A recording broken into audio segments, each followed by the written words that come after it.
Candidly Chaotic. Here I share about homeschooling, our homeschooling journey, family adventures, and mom life. So if those things sound helpful or familiar or useful to you, then go ahead and hit the subscribe button. That way you can get notifications as to when I upload, new content. And that really does help out my channel. Today I am sharing how I choose homeschool curriculum. Now, this is the time of year that just all of those kinds of things are exploding. People are choosing curriculum, they are researching curriculum, some sales are happening. People are selling their old curriculum to make way for new. And a lot of homeschool YouTube channels are talking about it because this is the time of year. And so I just wanted to share a little bit about how I choose my curriculum. I did share our first grade curriculum picks for next school year. And so I'll just have that in like a card above. But I wanted to share how I chose those things, because just because I have chosen my curriculum and some other, YouTube mamas also have, or maybe some of your friends have, that does not mean that you have to know what you're doing yet. It is rather early. We haven't even finished up the school year yet. And so it is kind of crazy to think about choosing next year's curriculum sometimes. But so if you are not sure what you're doing yet, that's totally fine. Take your time. You do not need to know yet. But I would like to help with some tips and just some things that I've picked up along the way to help me choose my curriculum, because that can be a little daunting. And I just think all the help that we can get on that kind of stuff is awesome. So glean from this whatever works, or whatever you think might work for you or you might want to start doing. Anyways, so first things first, I think anything you do for your homeschool, anything that you need to plan for your homeschool, I think you need to have a homeschool vision statement, as well as why you are homeschooling, as well as goals for your children. And I'm talking like big picture, overall. What do you want your kids to learn and get out of being raised by you as a parent? I think that that's extremely important for anything we do to help us make decisions, whether we're homeschooling or not, really. And so I do have written out goals for my children, mentally, physically, spiritually, socially. These are, like I said, overview goals as a parent that I have, desires in my heart that I have for my kids to learn from me and my husband while they're with us.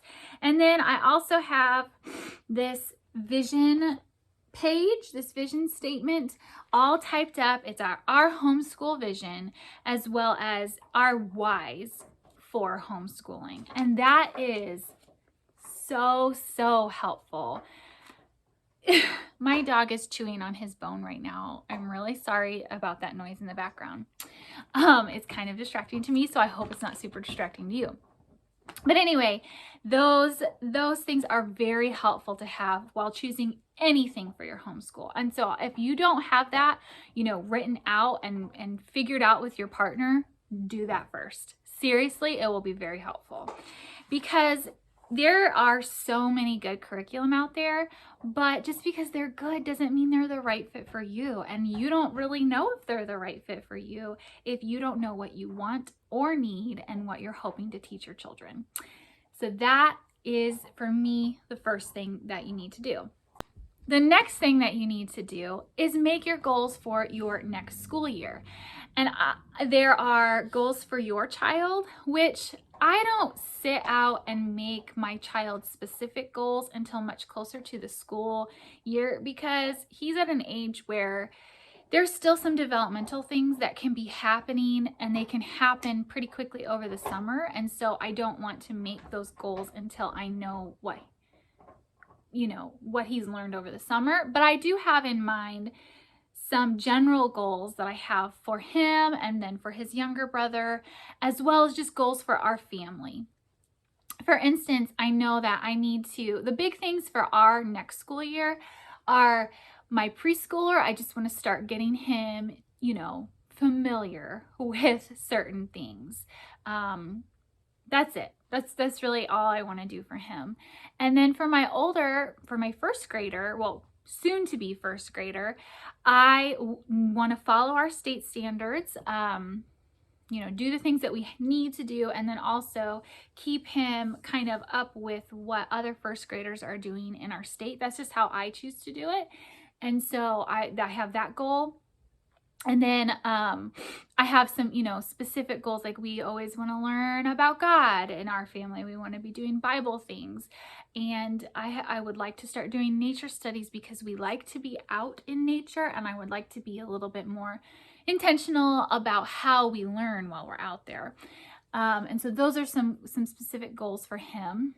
But then also for our family, I'm going to have a newborn. I have baby number 3 due in July. And so our school year is going to be starting off with a newborn.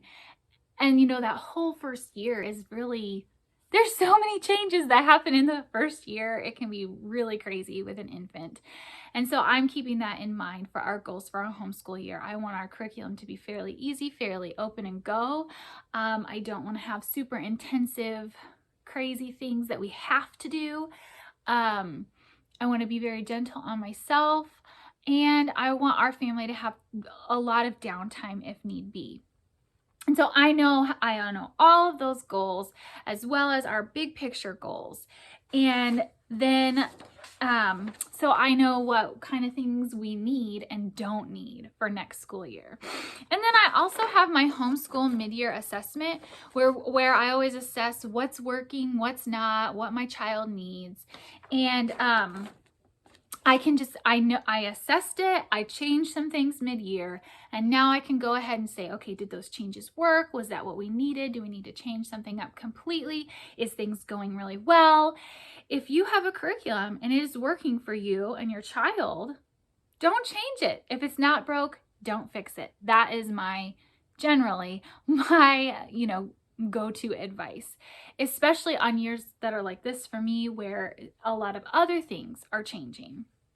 And so I use that assessment of our homeschool year to help me pick curriculum.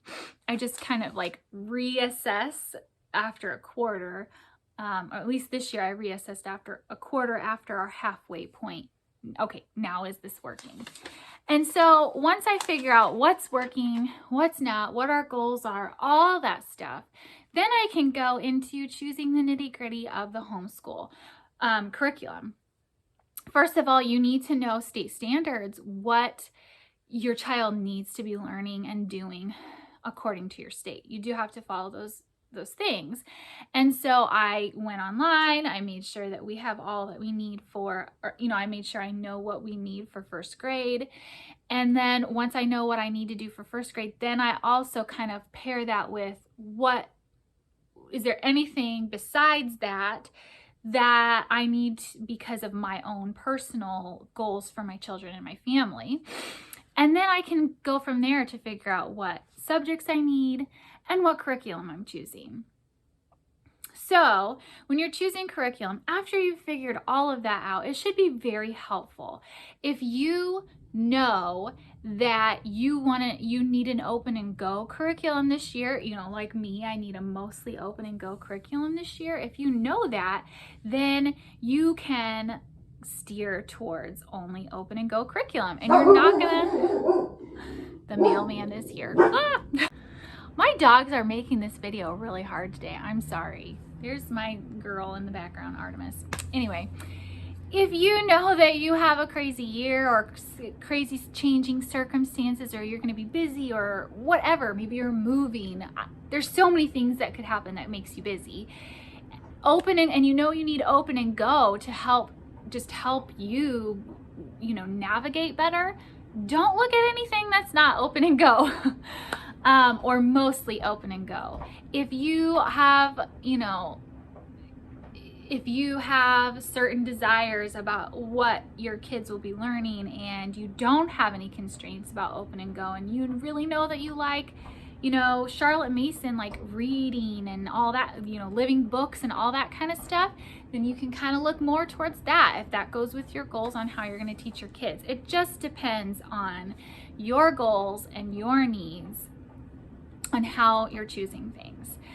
And then, so after all of that, then I go through and I research any curriculum and I watch lots of YouTube videos to get reviews. I do not recommend just watching one review and then choosing the curriculum, because it's so intensely like personal what your family needs and what works for your family. The more reviews that you can watch, the better, because all these different personalities, you're gonna start to get a better feel for, will this work for me or not? Getting their different perspectives. Now, of course, you don't know until you try it, but I think the more perspectives I can get from a review, the more likely I'm gonna be able to say, yes, this will work, no, this won't work for me.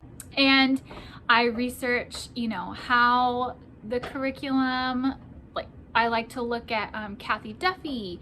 I don't always go by that, but I do like to know what she has as her like top picks and what she thinks of it and stuff. I think that is helpful to me, but it's not the be all end all, of course. And then I start making decisions based on that. That is how I choose my curriculum. It's not some set formula. It's not, you know, perfectly laid out, I don't think, but I do have some kind of steps that I do make sure that I hit to make it a little bit easier on me when I'm deciding, because there are so many things to decide from. That's another thing. What do your children need? What kind of learners are there? Kinesthetic, auditory, visual? That's really important to keep in mind, as well as how do you like to teach? That's important too, because my kids would learn really well if I could just do activity after activity after activity, and I just can't do that. I just can't do that right now. And so I have to keep in mind my own needs as the teacher as well. Anyways, that was kind of a rabbit trail, sorry, but just because something is shiny and new and probably is wonderful, doesn't fit our homeschool right now. It is just really important to know that just because something is shiny and new does not mean it is the right curriculum. Just because something is old and well known also does not mean it's the right curriculum. You have to find what's right for you. And I hope that my tips and how I pick my curriculum has helped you kind of get an idea of narrowing things down for you. This video is a little bit all over the place, maybe kind of chatty. Sorry about that. Like I said, I don't have like a perfect system for choosing curriculum. I just have things that I keep in mind as I am choosing my curriculum. If you have any tips on how you choose your curriculum, please let us know in the comments. I would love to hear that, and I'm sure other people would benefit from that as well. And if you have any questions, again, just let me know in the comments. I would love to chat with you. I will see you in another video again soon.